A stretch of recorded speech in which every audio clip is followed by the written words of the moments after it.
개인회생, 말만 들어도 좀 복잡하고 어렵게 느껴지시죠?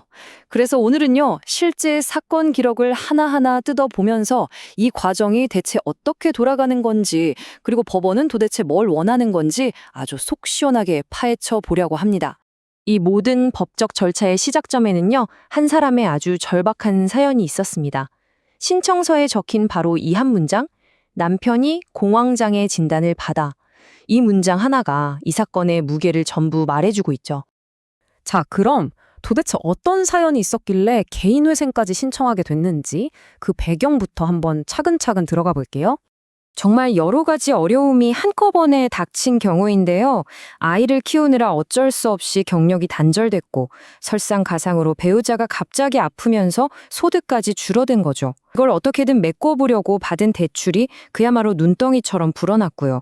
결국엔 돌려막기도 더는 버틸 수 없는 상황에 이른 겁니다. 개인회생 신청하면 금방 끝날 것 같지만 절대 그렇지 않습니다. 이건 단거리 경주가 아니에요. 이 사건만 봐도 신청부터 최종 허가가 나기까지 무려 14개월이 걸렸거든요. 그야말로 기나긴 마라톤이었던 셈이죠. 자, 타임라인을 한번 보세요. 그래서 최종적으로 허가가 나기까지 총 14개월이 걸린 겁니다. 그럼 이 14개월의 여정에서 가장 힘들었던 관문, 가장 큰 허들은 무엇일까요?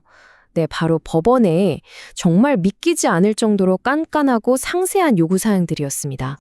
아니, 법원은 왜 이렇게까지 깐깐하게 구는 걸까요? 이유는 아주 명확합니다.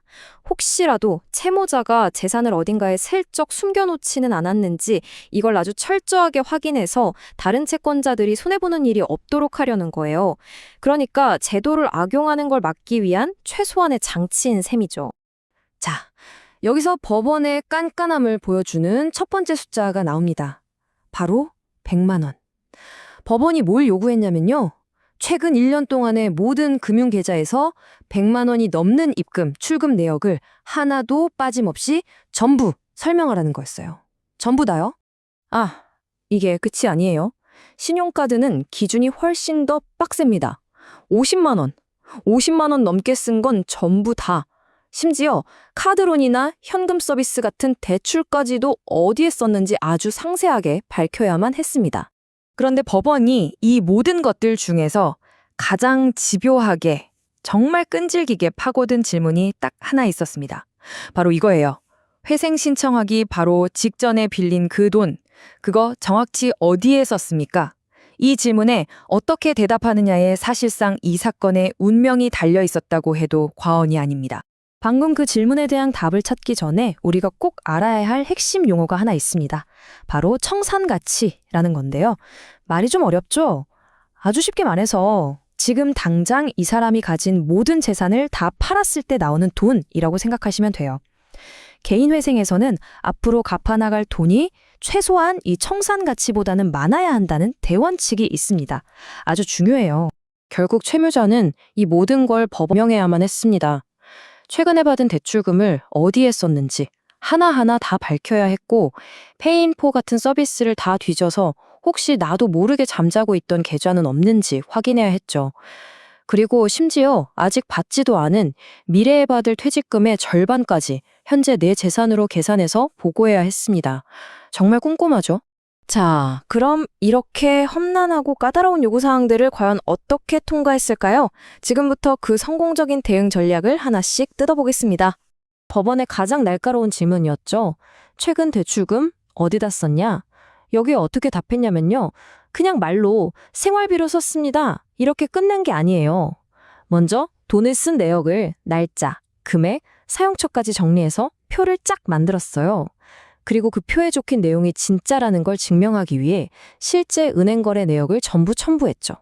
그리고 여기서 포인트, 그 많은 내역들 중에서 해당하는 부분을 법원이 한눈에 알아볼 수 있도록 일일이 형광펜으로 칠해서 제출한 겁니다. 미래에 받을 퇴직금도 예외는 아니었습니다. 법원은 예상 퇴직금 총액의 딱 절반을 현재 재산, 그러니까 아까 말한 그 청산가치에 더해서 계산하라고 요구했어요. 이 사건에서는 약 195만 원 정도가 재산 가치에 추가됐습니다. 자, 이렇게 정말 치열하게 소명 자료를 내고 또 내고 그 과정 끝에 마침내 최종 결정이 내려졌습니다. 과연 결과는 어땠는지, 그리고 이 사건 전체를 꿰뚫는 핵심 원칙은 무엇이었는지 한번 정리해 보겠습니다. 최종 결과는 이렇습니다. 총 빚이 약 3,500만 원이었는데요. 이걸 3년 동안 매달 23만 원 정도씩 갚아서 총 828만 원을 변제하는 걸로 결정이 났습니다. 다시 말하면 원금의 한 23% 정도를 갚고 나머지 77%는 면책, 그러니까 탕감받게 된 거죠. 아니, 어떻게 이게 가능했을까요? 바로 앞서 말씀드렸던 청산가치 보장의 원칙을 아주 철저하게 지켰기 때문입니다. 이게 무슨 말이냐면 앞으로 3년간 갚을 돈의 총합이 지금 이 사람이 가진 재산의 가치보다 훨씬 많았다는 뜻이에요. 이 그래프를 보시면 모든 게 한눈에 이해가 되실 겁니다. 퇴직금까지 다 포함한 이 사람의 총 재산 가치, 즉 청산 가치는 약 195만 원이었어요. 그런데 앞으로 3년 동안 갚기로 한 돈은 얼마였죠? 828만 원이 넘습니다.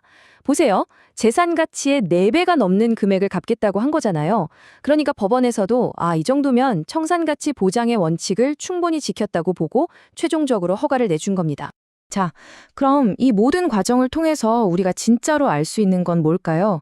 법원이 그 기나긴 10개월의 보전 기간 동안 정말로 원했던 건 완벽한 서류가 아니었어요.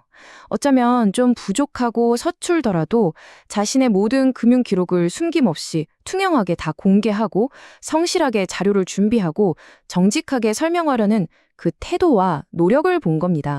이 사건은 단순히 한 사람의 개인회생 기록으로 끝나지 않습니다. 어쩌면 우리 모두에게 질문을 던지고 있는지도 몰라요.